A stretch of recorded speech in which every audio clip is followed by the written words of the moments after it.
Now this ceiling fan was from Fanimation, okay? Fanimation, airdrop, studio collection.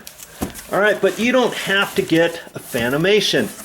You can get, and I got this one, we got this one at, I forget where we got that. I think we got it at Lowe's. And more times than not nowadays, most ceiling fans come with a handheld remote.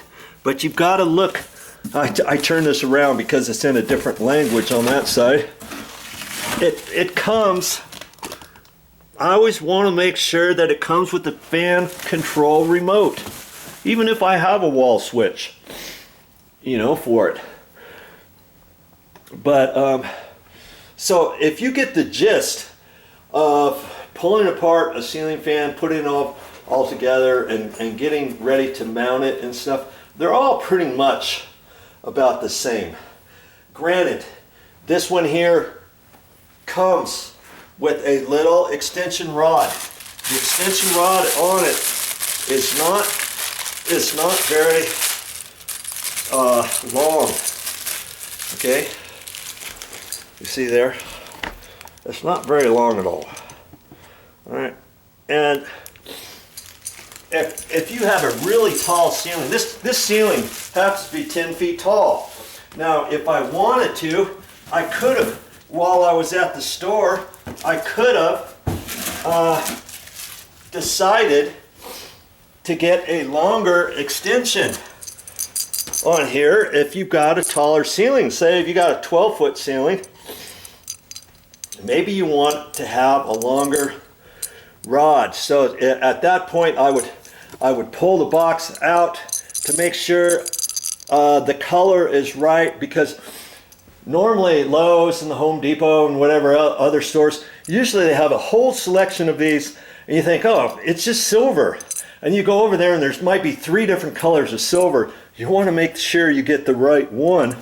And see, on most ceiling fan boxes, it gives you the different lengths on what you could do, and it you know, you kind of have to read it and stuff. Most ceiling fans, you don't want to have a certain lower than a certain height, okay?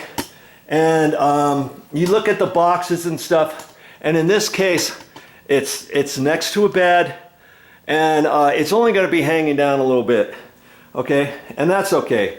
But like I said, if we wanted it lower, I could have gotten a longer extension rod. And they come in all kinds of different lengths, especially if you have a cathedral type ceiling. And let's say it's way up there, and you might be like, okay, maybe I need a 2-foot rod or a 36-inch rod or 42-inch rod. Which one do I get? Which one do I make sure? You might have to do some measuring at your house, determine where you're going to go so you can measure down how far, because you don't want it to hang down too low.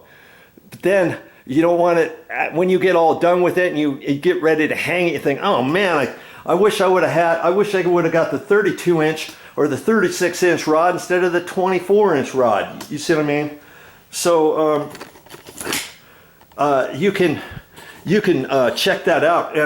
And by the way, there's 2 thicknesses of diameters of rods, believe it or not.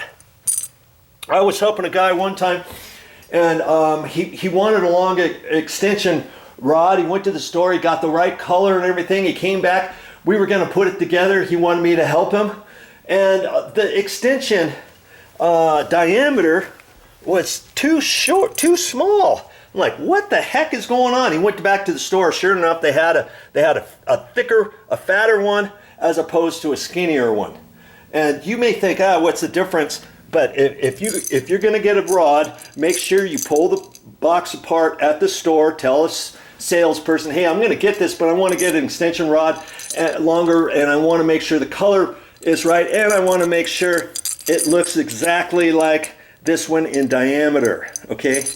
And they'll let you do that. Okay, so there's a few different things for you to determine. All right, for that. And so I'm gonna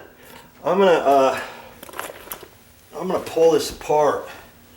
And it's funny, like I said, most ceiling fans, you don't have to do this. You don't have to pull this all apart first. Okay? This particular one you do. So I'm gonna have to just be careful and get this all lined out. All right, and when you get all your parts, pull out all your parts so that you know kind of what's going on.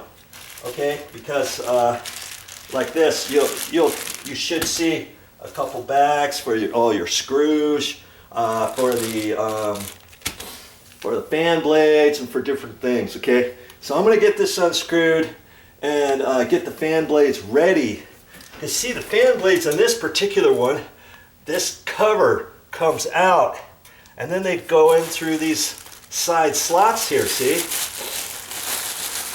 And if you didn't know that and you think, oh yeah, I know how to put that together, come on, let's get this done, I know how to do this and that, and you know, don't do that. Like I said, every ceiling fan is slightly created different on how the knuckle goes together, how the bottom section goes together, how this cotter pin goes together, and all that. Okay, and we'll get, like I said, we'll get to that. First things first.